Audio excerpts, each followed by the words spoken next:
Okay, so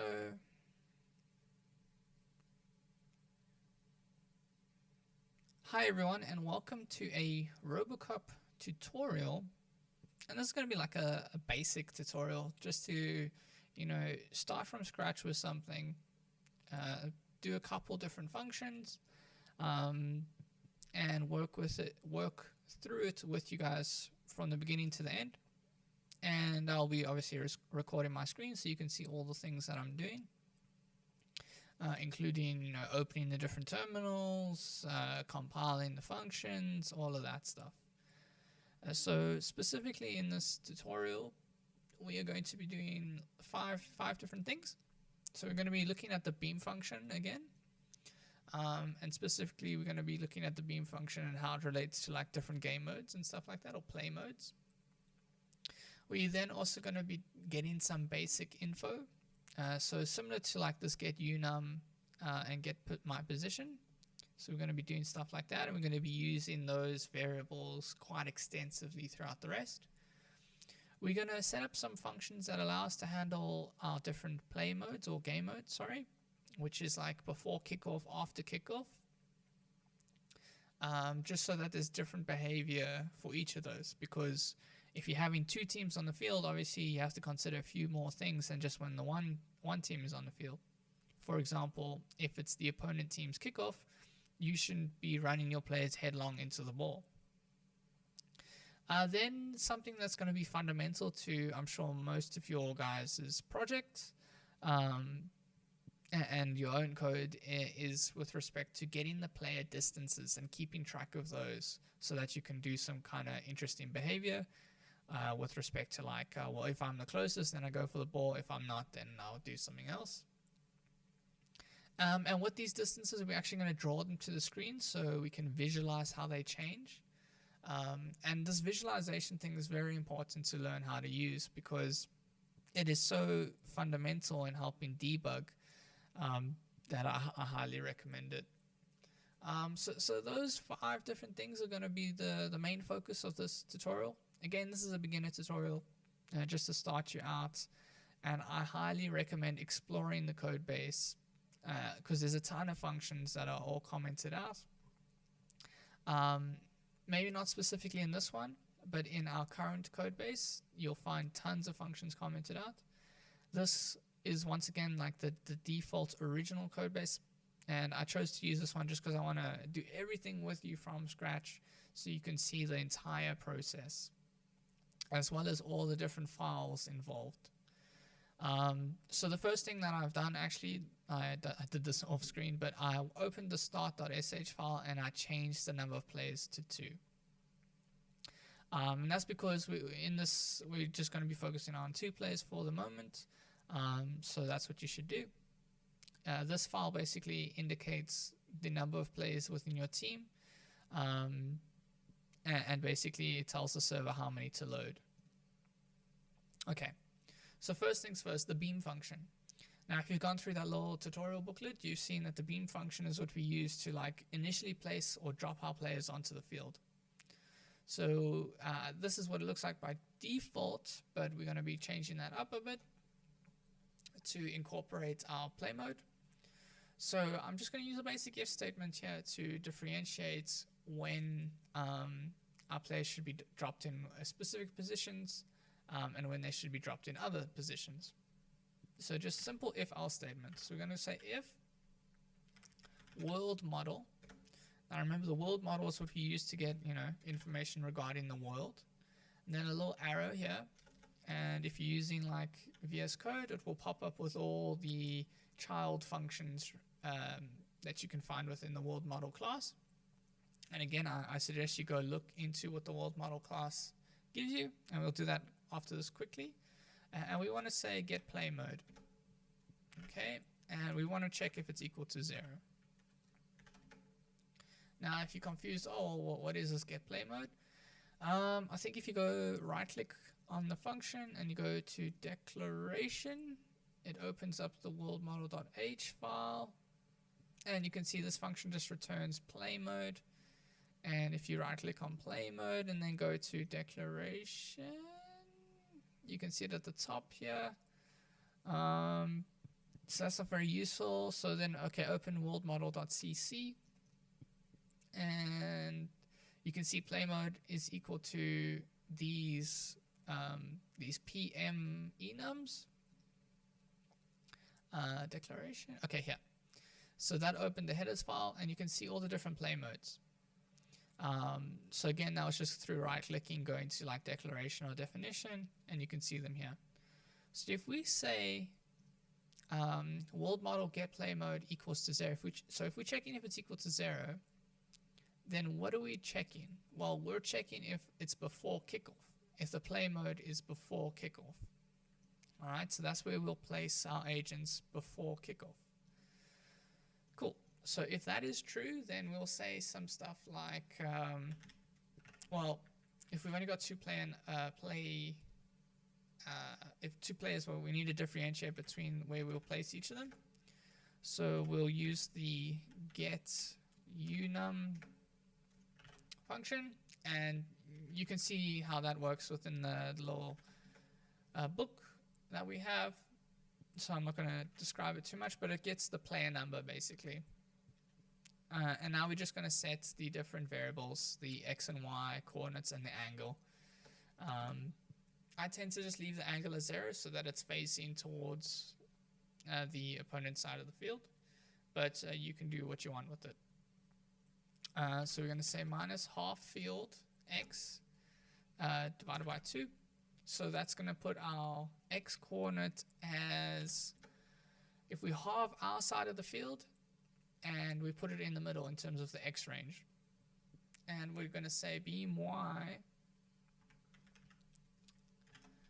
equals 2. Okay, and we'll put the beam angle equals 0.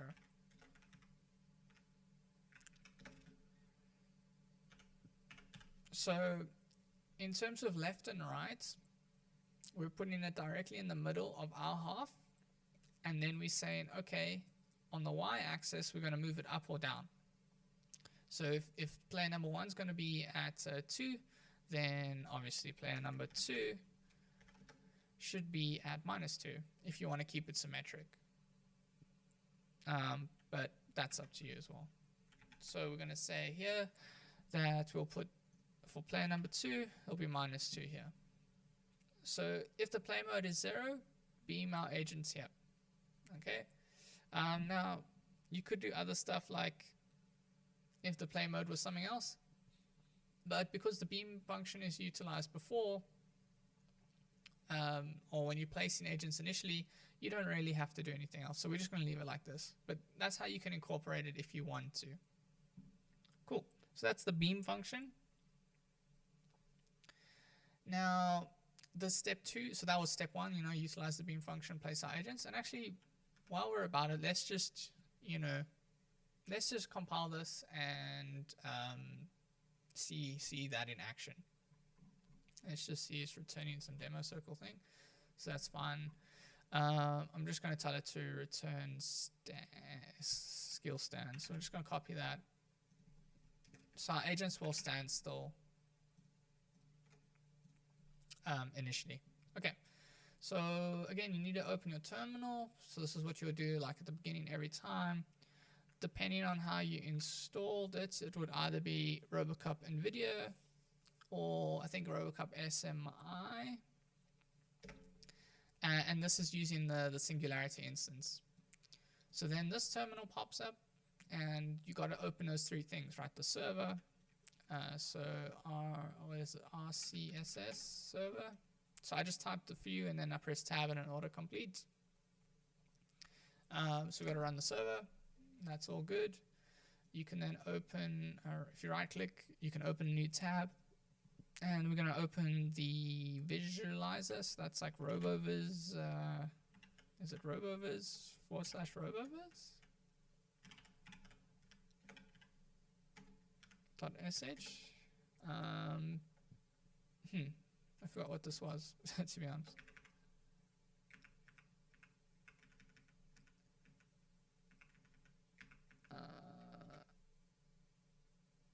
Okay, there we go. Again, how to do this is in the book, in the guide, whatever you want to call it. And then now the last one here is going to be our agent. So I need to, firstly, you see it says unsave, so I need to save here. And I need to make sure it saves all. So Control S will just save this current page or this current file. You need to go File, Save All to save them all. Otherwise, like your corrections or changes won't actually be, implemented or affected when you compile. Okay, where were we? Yep. No, the other one, this one. Okay, so we need to get to our code. All right, so ls just to view all the files, and we need to go all the way into our code base, which wherever you've saved that or stored that, and I can't actually remember where mine is. Let's cd. Where is this actually? Where are we? Open file. Okay, RoboCup AI. Okay, so RoboCup AI, so cd RoboCup AI. You can ls again. Okay, cd ut Austin Villa master ls, and you can see here we are. And remember to first, like the first time you need to go cmake dot. So that's what we're gonna do. And this process is gonna take a little while, and boom, it's done. So okay, that was a little bit quicker than I expected, to be honest. So that's the first step done, and then we can actually type make now. And this might take a little bit longer. So remember, because this is the first time we're ever using, this code base was used from scratch, so that's why you do the cmake dot. But now, when we're editing it and making changes, just running make will be sufficient.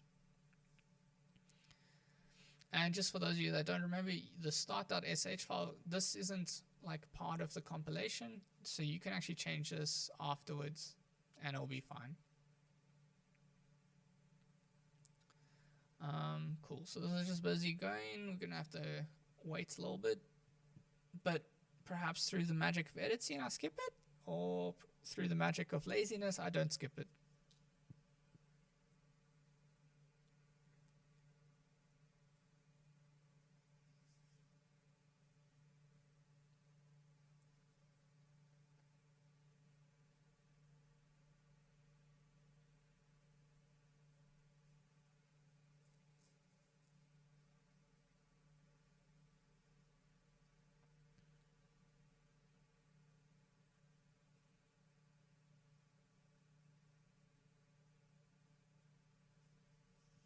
As you can see, it's just basically making output files for all of those like other files that we don't really mess with too much, so that they can be utilized by the other files, which then can be utilized by the actual files we use. So it's this massive like tree of dependencies and stuff like that. So they definitely have to be compiled, but thankfully, if you only change the strategy CC file from here on in, well, then it only has to recompile that file.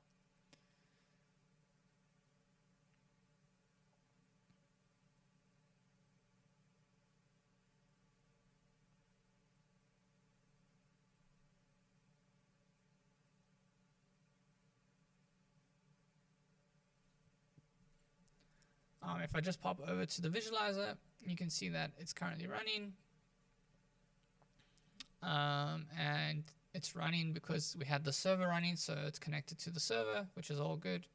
And now we can add our agent. So once again, you run the agent by using the start.sh file. And you see it only loaded 2 agents in, like running agent number 2, running agent number 1. And that's because we changed that start.sh to be 2. And here you can see them. Now you might be wondering why they're like offset like this. And if you, like the keen observer would have noticed,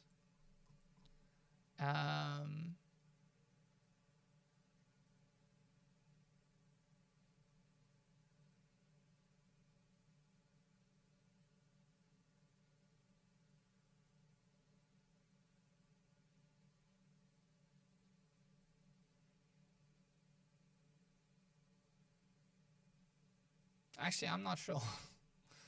It should be like this. So we have an issue maybe? They should be parallel to each other.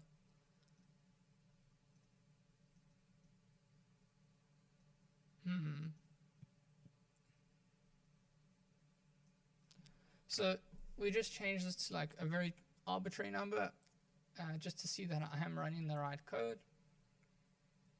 And that's basically how debugging works. You know, you try something, it doesn't work, you try it again, and hopefully it does work. So I'm gonna remake, and then I shall rerun. So rerunning is a little bit of a tedious process. You got to kill the server. You see the visualizer doesn't have access to the server anymore because it's not there. You need to wait for the server to close for some reason. It's not closing. And if this happens, you can say Control Z maybe if you want, and just run it again. And now we are connected to the server. You can see the visualizer popped back up, so that's great. And now we do our start.sh.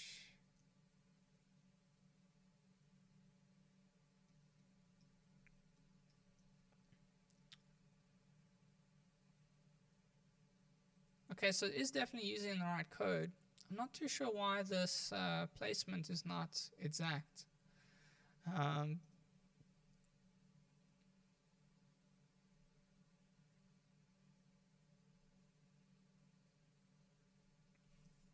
So let's say -7 here, -7 there. And we're gonna kill the server again. Boom, server killed. Losing track of my terminals. Okay, close there better this time. I don't know why I didn't do that the last time. I'm gonna make again.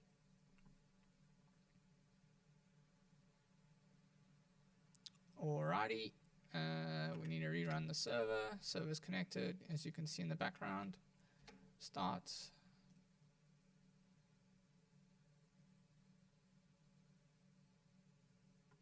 Okay, I think I might know the issue. I think these should have been positive values. Oh, nope, equals.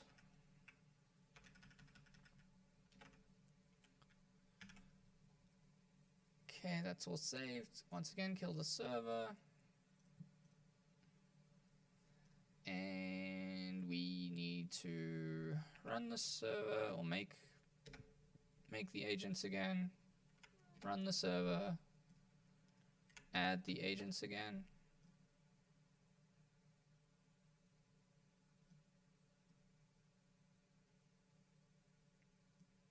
Okay, that's more in line. To be honest, I think it was just like it wasn't an issue. It was just maybe some like variance in the placement. So I'm just gonna put it back to what it was, and we'll see how it looks going forward. So just that -12 x divided by 2.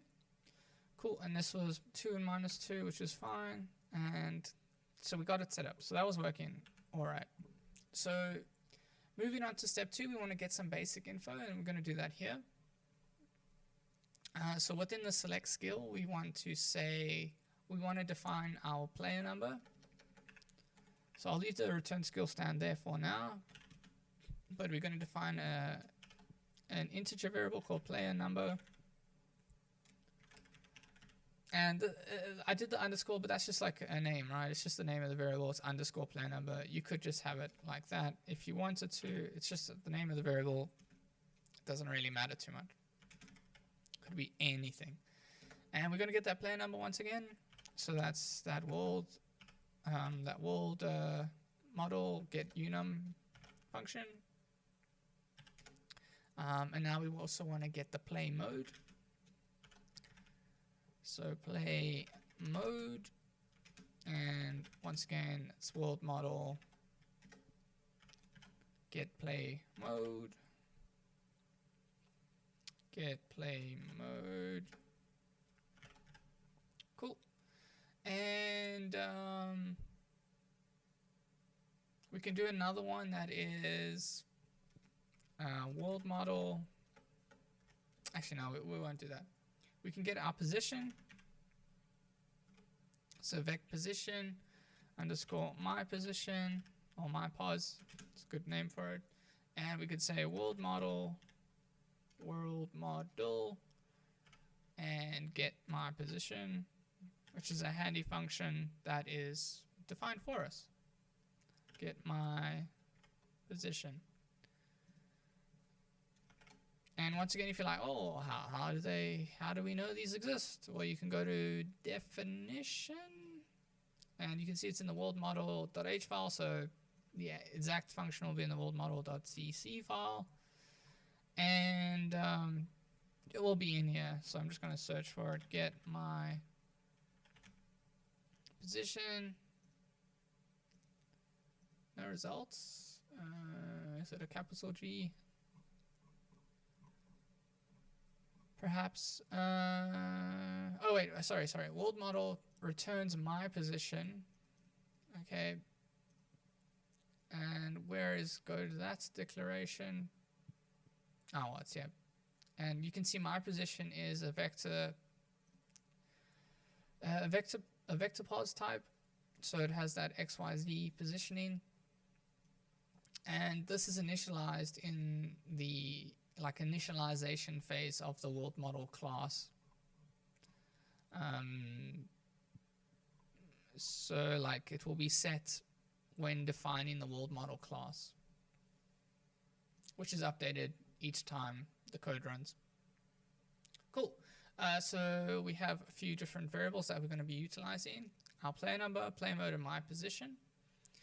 And we're going to be using those to do a few things. But before we get there, I want to just handle the kickoff situation, right? So I'm going to demonstrate why there is an issue quickly by saying, by taking this kickball, and we're going to return kickball. Okay, we're going to compile the code. And we're going to see where the issue is. Okay, so here is my server. Does my server have agents in it? Okay, it does. Gonna have to kill the server to demonstrate this. So we'll run it again in the meantime. And I'm gonna make. And while that's making, I'm actually gonna open my start.sh. And I'm going to change this to team 2 because we need 2 teams here. Otherwise, it's going to be exactly the same. I'm going to go file, save as, and it's going to be start.sh2. So it's basically 2 start scripts because I want to run 2 different teams with the exact same code. And this one's named team 2. Open this one up again, and this will just be whatever it was originally. So now when I open, or over here, I'm going to open another tab for my second team. All right, and thankfully it's in the same folder, and you can see start.sh2.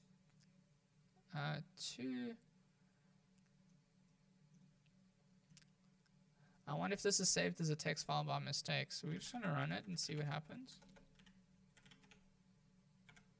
Start2.sh, permission denied. Okay. To fix that, you just need to make it runnable. So it's Robocop AI over here, and you can go to properties, permissions, allow executing file as a program, and that should, if I'm not mistaken, solve this issue. There we go, perfect. Look at that, solving issues as they come, not even realizing. Okay, team 2, you can see the name here, and that's them there. And what we can do in that original terminal is run that original team. And you can see they're on the right-hand side now.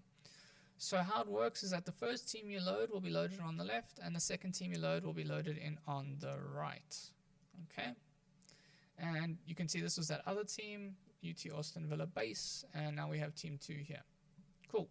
So now I'm going to go kick off left, and you're going to see what happens. Well, everyone starts going to the ball, so that's obviously an issue, right? These guys, well, okay, they could be moving forward, that's fine. But they shouldn't be going to the ball because it's not their kickoff. Obviously, both of these teammates are also going for the ball, so that's also an issue, but we've solved that in like another tutorial, and one of those mini ones where you give different orders to different agents. And we're going to be doing that today as well, but you can see the issue here. Also, when you saw it start, when they moved into the circle, they got kicked back because they're not allowed to be in the circle when it's the opponent's kickoff. Now that it's play on, it's fine, but you know there was an issue there to begin with. So what we need to do is define some behavior that handles that initial kickoff, right? So let's go to strategy CC. So what we're going to do is define some new functions. So we're not going to be building within functions, which you could do, but we're going to be defining separate functions to handle these specific cases.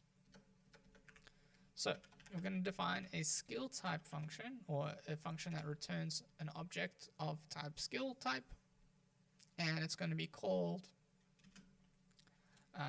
now behavior. Okay, so it inherits from that class, colon, colon, and the name of the function, and this is going to be called go to field position field pause hour kick off. Okay, and this is going to take in an integer that's going to be the player number, so we just say pnum. Cool. So this is going to be called, well, if it is our kickoff, and depending on the player number, do this. Okay, so here we're going to define a couple X and Y positions for the player or the agents to move to. So again, this is similar to how the beam function works, to be honest. We're going to call this a double, and we're going to say X, so double X is equal to -1. We need a Y coordinate, so double Y is equal to -1 as well. Okay, and we'll say that the double angle is equal to, may as well make it -1 as well. Okay, this is just an like an initialization. All right, and now we're going to do the actual positions themselves.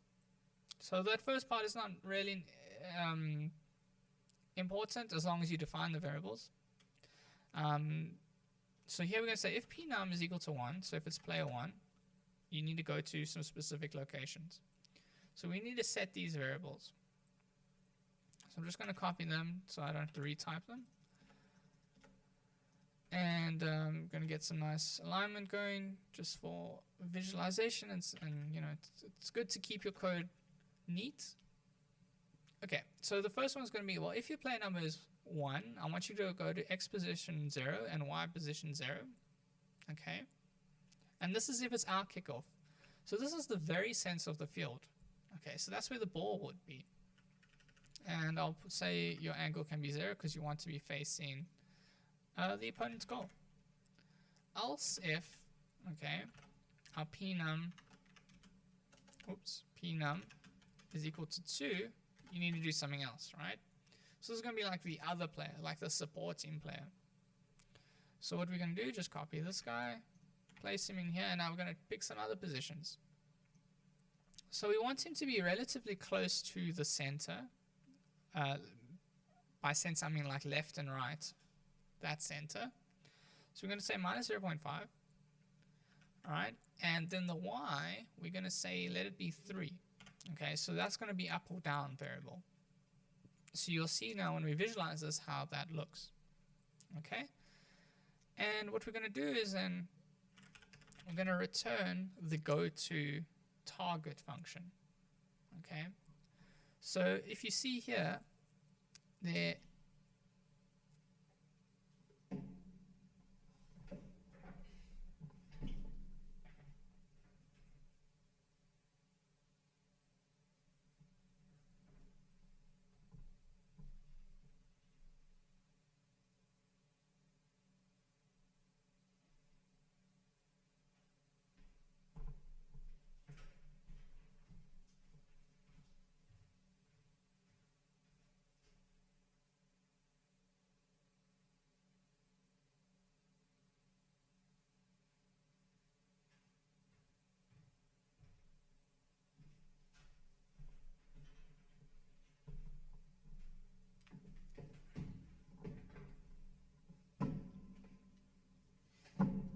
So if you see in some of the commented code, there's like these go to target functions.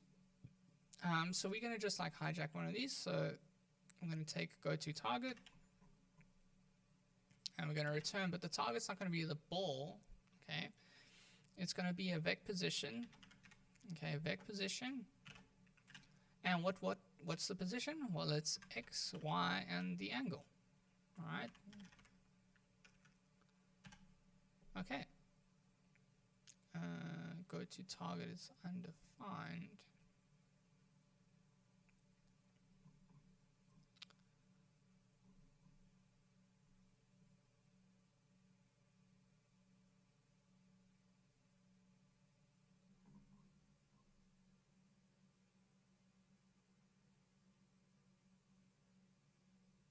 That shouldn't be undefined. Okay, it might be because we haven't actually defined this function yet. So we'll see if that solves both the problems. So because we say it inherits from null behavior, we actually have to define this function in our null behavior class. So what you're going to do is you'll see these will also be there. So maybe if I could just go like here, go to definition. Sorry, go to declaration. And you see it opens here. Well, it has like a reference to that function here. And you can see the rest of these ones here. So what we're going to do is we're going to pop our one here as well. I'm going to put it near the bottom just so we can keep track of all of them. So it is a skill type function. You can basically just copy it. So I'm going to take this, copy it, and you can see it's in the null behavior.h file. I'm going to paste it. We don't need this part. Okay, and semicolon. That should disappear when it's all good. And I save all. Okay, and it's fine now. It's all happy. Happy days here, happy days there. Okay, cool. So that would be go to field position when it's our kickoff. Well, now we also have to do one when it's not our kickoff. So I'm just going to copy this whole thing. And I'm going to change the function. So it's going to be their kickoff. Is a good name for it. Again, takes in the player number. Again, we do this initialization stuff. But now we want to do some slight changes. Okay. So what we can do is do some marking, perhaps, if you want to do something like that. And we can say, well, we want to go to a position that's in line with the opponent's position. Okay. So what we need to do is get that opponent. And this is a little bit more tricky, but it uses the world object. Okay, and we're going to make a pointer to it. So a pointer, so star. And we call it opponent1. Okay, because we want our player number 1 or player 1 for our team to match with the opponent's number 1 player. And this is going to be equal to world model, and this is probably a function that we haven't used before. World model get world object. Now they're not popping up because I haven't defined this function properly yet. You know, we need to do that stuff in the now behavior header file.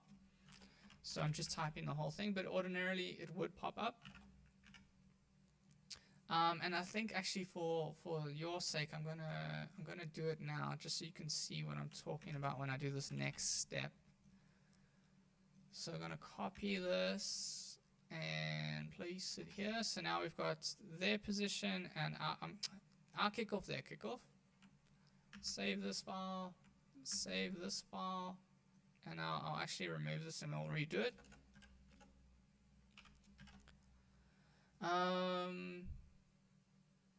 Oh, sorry. It should be lowercase w. Remember, we want the instance of the world model, not like the world model class variable. You know what I mean? Hopefully you know what I mean anyway. And we're going to say get world object, and you can see it pops up. And now we're going to basically say we want a specific world object and we want to get a reference to that world object. Now, how can we reference the one that we want? Well, there's these enums that we can use, okay? And I said W0 or WO, sorry, and that's like world object underscore, and you can see all the different world objects. Okay. Now I want to get the opponent. Okay. So that's going to be opponent number 1. See, it goes 1 through 9 and then 10, 11 up here. But I want opponent number 1. And you can see these will be defined in that header file again. Go to def declaration. Yeah, the world object header file. And you can see this self and teammates. So you'll be within here. You'll be one of these. Like the individual agent itself will be one of these. And then the opponent ones are here. And then all the heads, arms, etc. Everything like that. Okay. And then the get world object one basically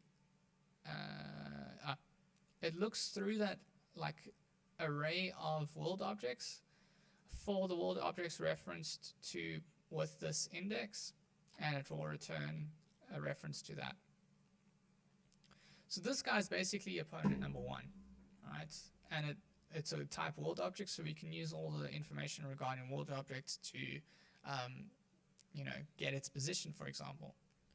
So if we say vec position, so we want to define a new vec position variable, and we call this like op pos, which is like opponent position. We can then say opponent 1, which is the variable we've made, arrow and pos. Okay, and that is basically the opponent's position. Cool. So now we can use that information to, you know, determine where the positions we want it to be. So what we'll say is we'll also do something like this one with the field position, and we'll say like divided by 3, so a little bit closer forward. Okay, and that'll be the same here when we get to it.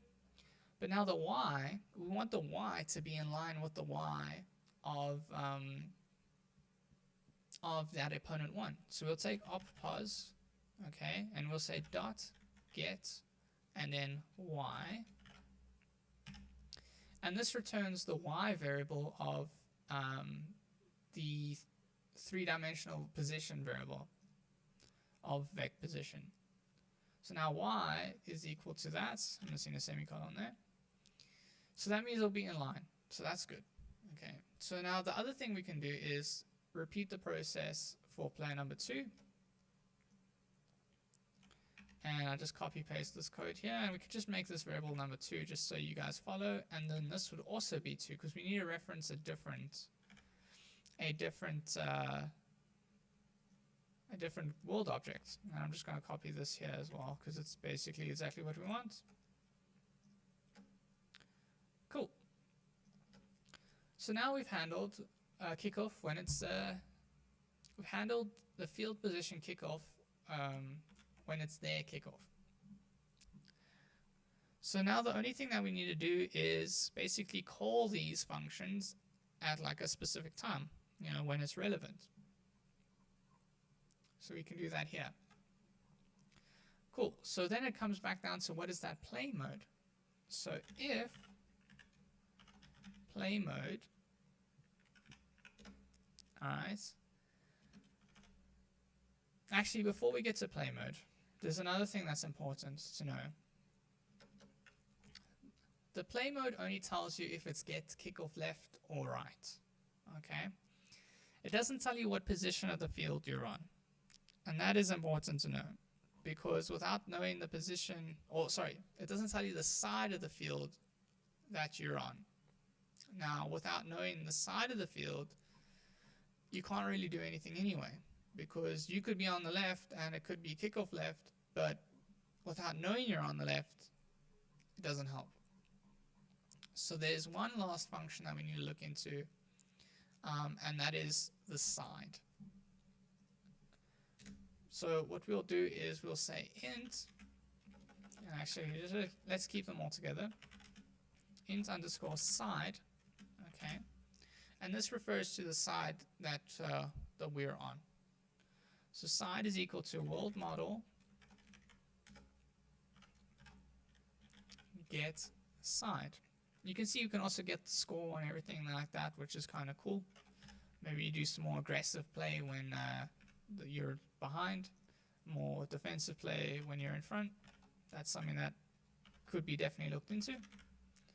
Okay, so now if the side is equal to, and I'm going to use these enums that they've installed for us already, side left, and once again you can, you know, look up what those look like.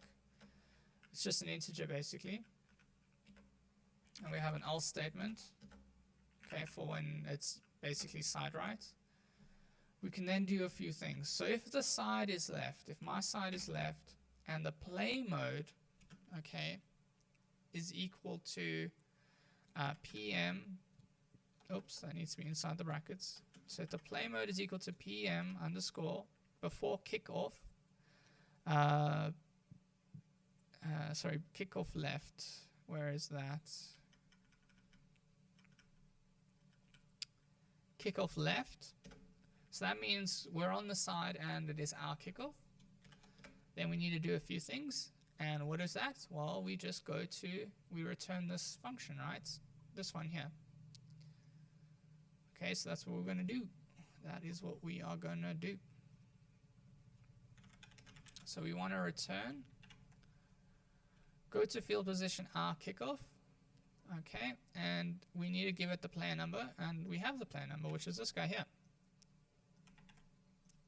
Okay. Else, there's the other side of things. So else, if it's we're on the left, but the play mode or the kickoff is on the right, then we need to do the other one, which is this one.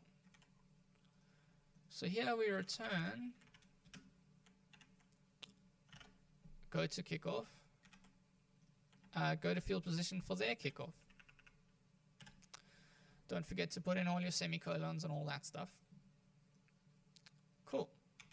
So now we just have to do, well, if we're on the right, then we need to handle that case. And you can see how this is basically going to be the opposite. So if the play mode is right, and sorry, if our side is right and the play mode is left, then we must go to go to field position for their kickoff, and vice versa for the opposite. Awesome. So now we've handled, you know, different cases for the different starts of the game, basically. So we're going to save this, just double check everything is all saved, or everything's all saved. We're going to recompile, and now we're going to see the difference in our behavior. So it's good to see the server is currently off, and now I just need to go make. And because, you know, we're running 2 copies of the same team, I don't have to make twice, right? Because you remember the start file, or that start.sh is separate to this like compilation process. It's not like built in. So I only have to make once for the other code, and then we'll run both start.sh2 and one file separately. So again, this is going to take a little bit longer because we've done quite a few different changes in multiple different files. Specifically, we changed stuff in the now behavior file, so then that always slows things down quite a bit.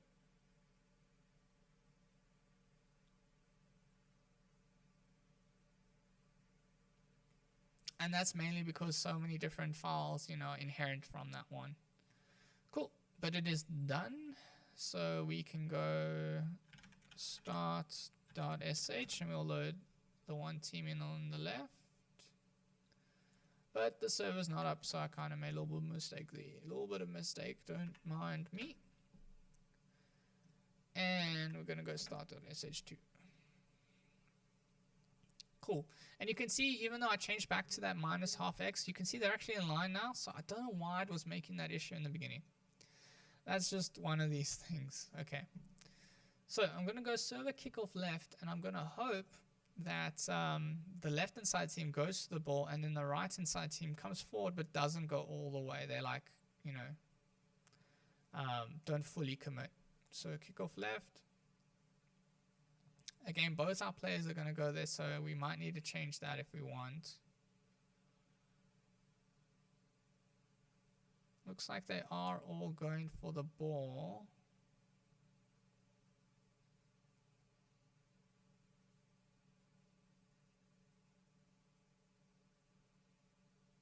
So we might have to change a few things.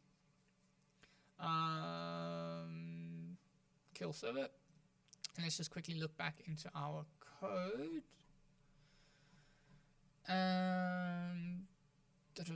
So we want them to go. Oh, wait.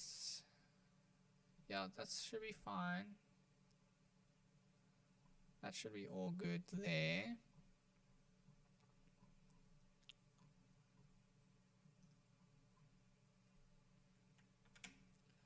Unless I got this incorrect, which I'm not too sure I did. What am I currently returning? Demo circle. Oh, I'm so silly. I've got this return kickball right at the top here. That's what's going to be returned. Oh my gosh. I'm going to return skill stand afterwards, just so they stand still afterwards. Okay. So again, you know, just some basic debugging, looking at where things aren't always going to work.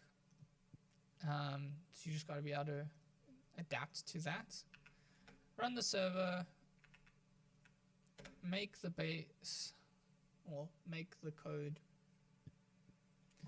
Run each agent. And now hopefully it works. Okay, so gonna kick off left. Okay, you can see the behavior is already different. And you can see these two are crossing over because I think the bottom one is trying to match to the top one and the top one was trying to match to the bottom player. Which is fine, but like the collision is the issue.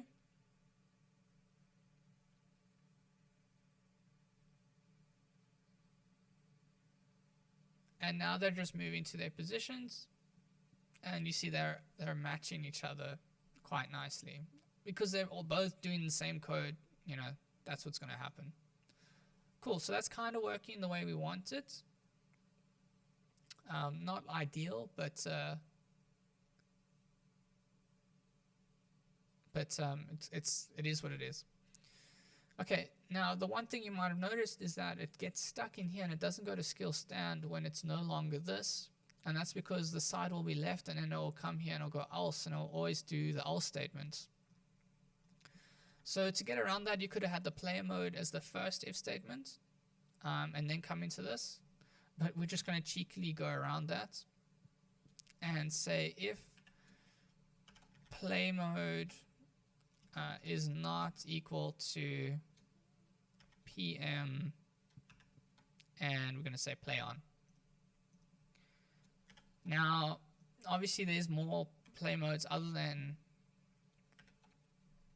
a kickoff and stuff like that, so you would have to incorporate that in some way, but this is just like a little quick hack to get around that. So now you should be able to see that they will stand properly. So we killed the server, that's good, all good there. I'm gonna remake, rerun server, wait for it to finish making, starts, boom, boom. I'm gonna go kick off right this time, and you can see they're doing that same swap over thing. And that's because I simply hard-coded the player numbers, right? Didn't do anything like close this player, and you see this guy's going to the bottom here, and now they just stand. Exactly what we wanted. Because the play mode is not one of those, so they're just going to stand still. Cool. Kick off, yeah, kill server. Nice. Okay, so we've done the next step, right? So firstly we were able to do the beam function, get some basic info, handle kickoffs. Now we're going to do something kind of interesting, and that is with respect to getting player distances. So getting the distances to the ball and all the fun stuff that you can do with that. Okay, So we need to go into the select skill function, and we're going to define a few more things, and those are going to be some arrays. Okay, so I'm going to define a pointer to a double array, or an array of type double. It's a normal 1D array of type double, and it's going to be called teammate distances. Okay, and I'm going to initialize this as null. Alright, and then obviously if I'm doing all my teammates, I may as well do all the opponents. And this is going to be called opponent distances. Opponent distances. And again, I'm going to initialize this as null.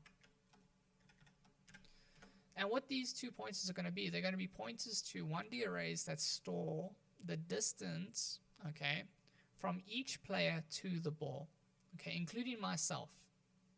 So whoever's running, like whoever's code this is, or whoever's instance of this code it is, they will be included obviously in one of these as well. Okay. So we need to initialize our team distance, or our distances arrays. So we go team distance, and if you think back to, like, I don't know if you did this maybe in first year or something like that, or in whichever like C course, you've got to use that malloc function and define like the size of memory that we want to allocate. So that's size of, and then we've chosen doubles, so it's going to be size of double. And we're going to times that by the number of agents.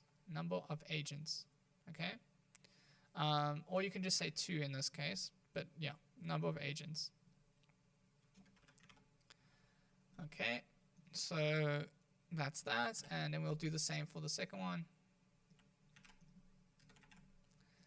Now, because we set the number of agents inside start.sh, you might think that that is the same as this one, but if you hover over it, you see it says 11. So that's obviously not what we want.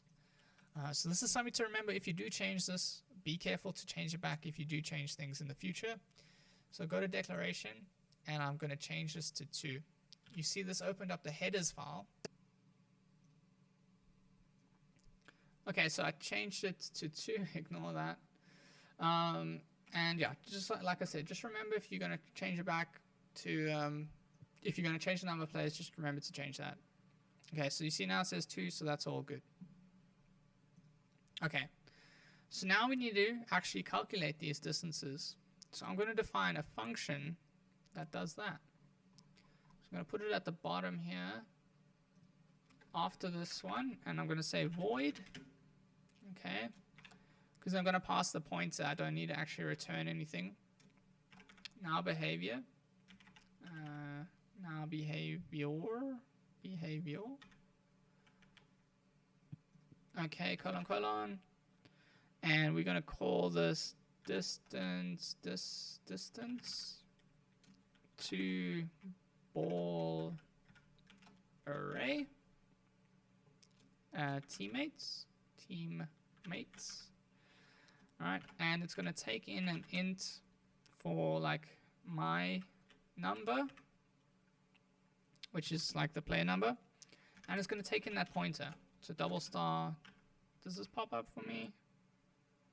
Yeah, it does, but it's what, teammate distance like this, right? What did I call the variable? It's going to take this guy in. Okay. All right, and I'm going to do the same now for the opponents. I'm just going to make the skeletons for these functions quickly so that I can define them in the header file first, and then we can actually utilize them. So this one's going to be distance to ball array opponents, and this one's going to be opponent distances. Whoops. Opponent distances. Okay, now I'm going to copy these 2 over here, and I'll pop them with the other functions we've defined. I'm going to undo that. Okay, there were no. Okay, that should be fine. That should be fine. That should be like that. Okay, I just take away the now behavior stuff because that's not important to have. Well, I mean, we're within the now behavior, so why would you reference that like that? Anyway. Semicolons, and we're good to go. Back into strategy CC. Hopefully these guys will be happy. I'll save all, save all. Still complaining. Ah, there we go. Takes a little while sometimes, but we made it. Cool. So now we need to actually figure out how can we calculate the distance from the player or the game object to the ball for every single one. Well, obviously we need some sort of loop, right? So what we're going to do is we're going to make a for loop. So for I, and if we want to iterate through all the players or all of our teammates, well, we have to start them at the index where our teammates exist, right? And we're looping through that list of world objects. So we have that WO enum that we can utilize. And we're going to do teammates first. So teammate 1 is the first teammate. And you can't simply start at 1 or 0 and then iterate because these are very specific positions. Okay, teammate 1 is at 1, but you know, when we do opponent, you'll see it's not at 1. All right, and then I must be less than. So if we're going to iterate through all the teammates, well, it would be our initial position, or our initial index plus the total number of indexes for the teammates, which would be the number of agents. Okay. And then we can say I++. Cool. So that's going to loop through all the teammates. Okay. So these are like our players. Okay, all of our players. Okay. Now what we can do is we can get a reference to that world object like we've done before. So we're going to say world object, and we're going to make this like a pointer or reference to a world object. Call it teammate.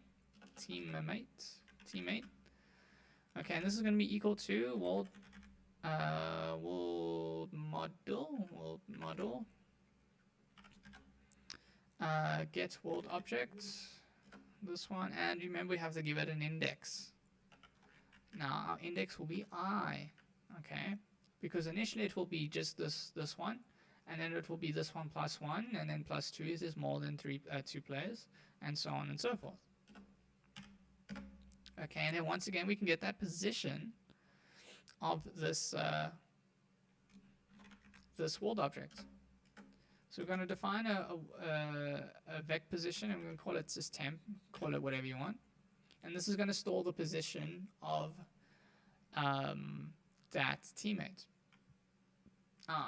So now before, in the previous one, I said this is equal to teammates. Well, not teammate, but I said .pos, right? Or arrow pos, whatever.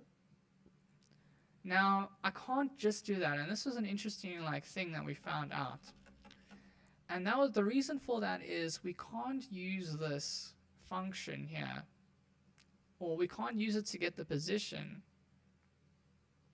Sorry, we can't use that pos. We can't use this guy here to reference the position of myself. So if I am the particular agent and I'm looping through all my teammates, I will be one of those. Okay.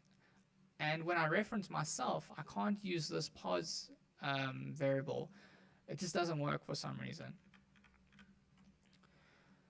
But for all the other ones it does. For all the opponents and for all the other teammates it will work fine. So what you have to do is just make a little condition, a little special case for that. And that is when I is equal to, and this is why we needed my_num. When it's equal to my_num, okay, temp is equal to the result of a different function. It's equal to worldModel.get my position. Okay, so that's just a little variation you have to use there. Okay. Otherwise, you just get it the same you would get, you use that pos variable. Okay, so else temp equals teammates pos, like such. Cool. Okay, now there's a slight little, I don't know if this is super necessary anymore, but you can set the z coordinate to be 0. And this is just for when you're calculating the distance specifically. So we don't factor in z position, which is our like vertical elevation. That shouldn't be important when you're calculating this like distance to the ball. So you set the z coordinates to be 0. Awesome. So now what we can do is we can calculate that distance. We have a position, so we can calculate a distance. So let's define a little variable to store the distance. I'm going to say float distance is equal to temp, so that vec position, dot get distance, and there's a distance to function. And we're going to give it the ball. So what this does is it calculates the distance between two vec positions. Now, ball is just the vec position of the ball, okay? And temp is just the vec position of the teammate's position, or like your current agent as well. And you can do some like distance function, distance formula, you know, the straight line formula, stuff like that to calculate that, and that's how you get it. Cool. So now what we can do is we can just say, well, we can like save that into our array. And that's what we will do. So we say teammate distances, okay, is equal to distance. So whenever you're saving like a variable into an array, obviously you guys are aware, like you'll go my array at some position equals like 5, right? This though is a little bit of a problem. Why? Well, if I say I here, which is, you know, what you might assume immediately, our for loop is I, so it must be I.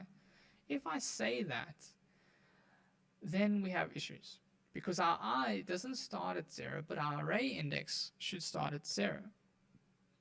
But ours starts at like 1, or in the case of opponents, when we get later, it'll be like 11. So what you need to remember is you need to minus that initial like index position. So it's teammate distance is I minus WO underscore teammate 1 is equal to distance. And that is all you really need to do there. Okay. So here we've calculated all the distances from our like teammates to the ball as well as ourselves. Now we just need to repeat the process for all opponents. So that's what we shall do, and thankfully you can just copy paste the majority of this with a few minor tweaks. So now it's not teammate here anymore. This is WO underscore opponent 1. And if I hover over that, you can see that's equal to 12. Alright, so that's obviously a big issue if we were going to index like this. So just change all the references to teammates to opponent 1. Number of agents stays the same. You can change the variable names to be opponent, and you don't need this case anymore, okay? And you don't even need to actually have mynum in here. So let's just remove that. We're going to remove all of this. Gonna pop that there, remove that bracket, and that should be good, other than the fact that the function now is a little bit broken because we've defined it here with mynum, so I've got to remove this. We come back here and hopefully all of it will be solved, other than the last thing, which is this should be opponent distances. Awesome, awesome, awesome, awesome. So we have done that. Cool. So in terms of like what we wanted to achieve in this tutorial, we wanted to use the beam function, get some basic info, handle the kickoff, get the player distances, and now the last aspect of this is to draw these player distances to screen. using the RoboViz visualizer. Okay, and this is going to be interesting. Like I mentioned in the beginning, these visualizations are really, really important. It's how we spotted this issue, that this my position was an issue, because we couldn't really keep track of the distances by, like, printing them to the terminal, stuff like that. But by drawing them, we're able to actually keep track of them a lot better. Okay, so that's what we're going to do. We're going to draw these distances to the screen. And that requires using the world model getRvSender function. So in here, what I'm going to do is, let me think. We have the position, so we're going to draw it at these positions, and we're going to draw the distance value. Okay, so we can do it at the very end. So world model, okay, get RV, which is like RoboViz sender, I think, which sends like a message to the RoboViz, to the almighty RoboViz, and we're going to say draw text, okay, and these draw functions are defined in the RVDraw CC, like the colors, etc. The draw circles here, draw text will be here as well. And it says that it takes in a name, so the name of this like drawed object. It's just like a way of identifying this drawing. Some text, which is what like we're going to draw to the screen, and then its positions and the color. So an XY position and the color. Okay, so that's what we're going to add now. So this one is going to be called the dist team. Dist team. So the teammate distances.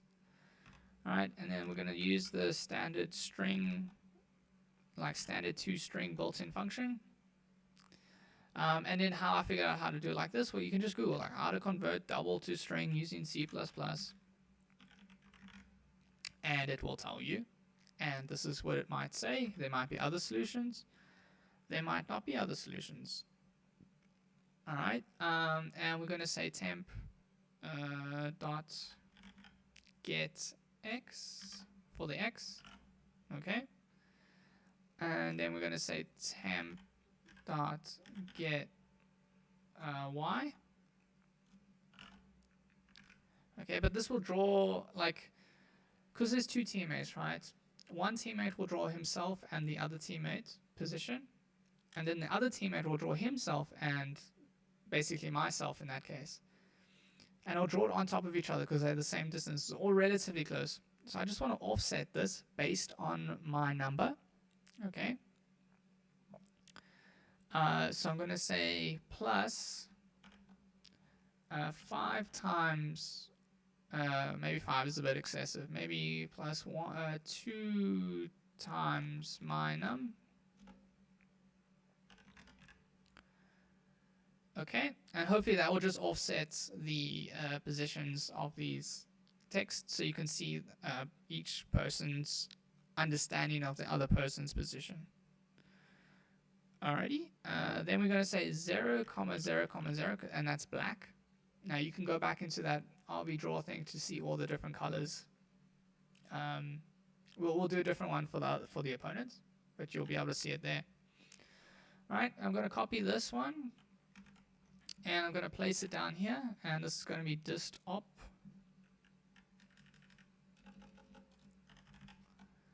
And it's no longer my num. I don't know how to solve this one. So we're just going to not think about it too much. You're going to say 111, because that's the color white. So we just want to get 2 different colors here, so that's why we've changed them. You can also look in that RVDraw file for all the different colors to get it, different colors for different things that you want to do. Obviously also in there is all the different drawing functions that we've described in the book. So now our distance to ball array functions are complete and ready to use basically. One additional thing that you can do, I'm just looking for it here, is okay, use the clear. So what this function does, and once again it's from that using that get RV sender in the world model, is it clears all the drawings from the previous instance or the previous time step. And that's just good so that you don't have all these old drawings lying around from previous states in the game. Cool. All right, so now we're just ready to call our two distance functions so that we can actually use them, right? Because they need to be called somewhere, and we're going to call them within our select skill. Now, just for simplicity or efficiency, I'm just going to copy the prototypes from the header file, paste them in here, because that's basically what you need to use to call them. We can remove all the types because that isn't necessary here. And we can see, okay, my num is got a little bit of an error, and that's because my num isn't declared here. We called it player number. So we just replace that quick, and well, it comes with the semicolons and everything, so we're ready to go. So now those will be called every time our agent conducts its own turn. So once again, we need to make that file. You can see it takes a little bit longer because we've changed a few things in a few different files, but actually not too long. You might find it might take you a little bit longer. I might have made it off camera previously, but there you go. Cool. So we've compiled our agents, and now we can actually run them and demonstrate that behavior that we wanted to see. So the whole cycle needs to be repeated in terms of starting the agents. You need to make sure the server is running, and you need that RoboViz to be running as well. Once again, I'm calling start2 on the other terminal just so I can have two agents on my server, and the server is currently running, and we can see them loaded in there, which is very nice. Our two teams now with this new additional behavior of calculating the different distances. So we're going to kick off left, and oh, there we go. All of a sudden we have all these numbers moving around on the screen all chaotically. And these numbers are those text objects that we drew to the screen. And so what we can see here is that there's two agents or two numbers in black for each agent, and then one number, or also two numbers in white.